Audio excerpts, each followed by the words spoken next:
Welcome to today's episode of Be Inspired with Pastor Abel. Today we will be looking at mastering the flipped classroom model. If you haven't subscribed yet to my channel, please do so now and remember to turn on the notification button so that you can receive notifications whenever drop a new video.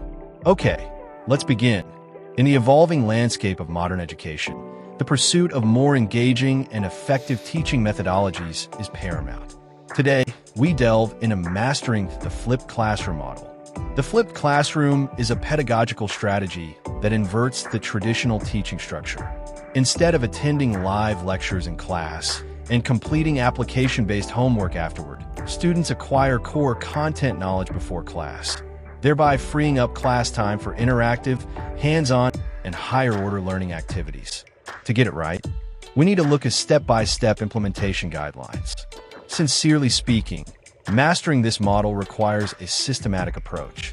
The journey begins with Step 1. Define clear learning objectives. Clearly identify the foundational concepts for individual study and the higher-order skills for in-class application.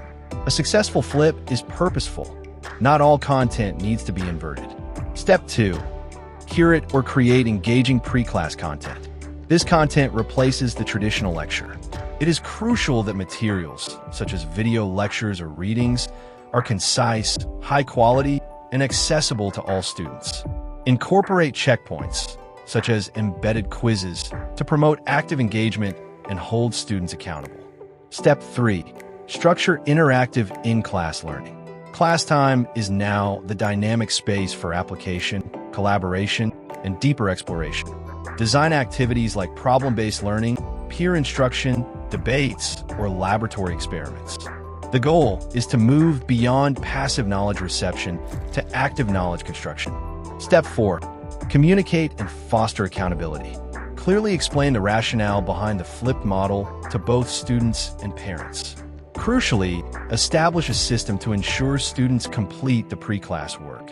This could be through a brief entry ticket quiz at the start of class, or by linking pre-class completion to participation credit. Step 5. Facilitate and provide targeted feedback. The educator's role shifts from lecturer to facilitator and mentor.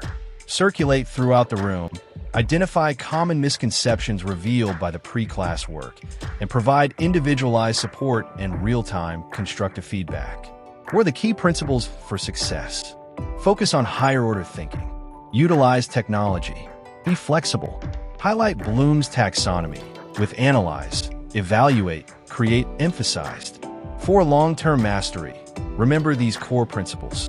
First, maximize class time for activities that align with the upper tiers of Bloom's taxonomy: analysis, evaluation, and creation. Second, ensure technological equity and support. Address potential digital divide challenges. Third, embrace flexibility and continuous evaluation.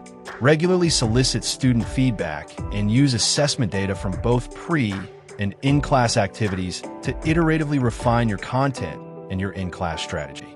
The flipped classroom is a model of continuous improvement, centering the learner's needs and pace. Conclusively, by systematically following these 5 steps, defining objectives, developing content, designing activities, establishing accountability, and facilitating learning, educators can effectively master and implement the flipped classroom model. This shift empowers students to take ownership of their learning, transforming the classroom into a truly dynamic and engaging environment.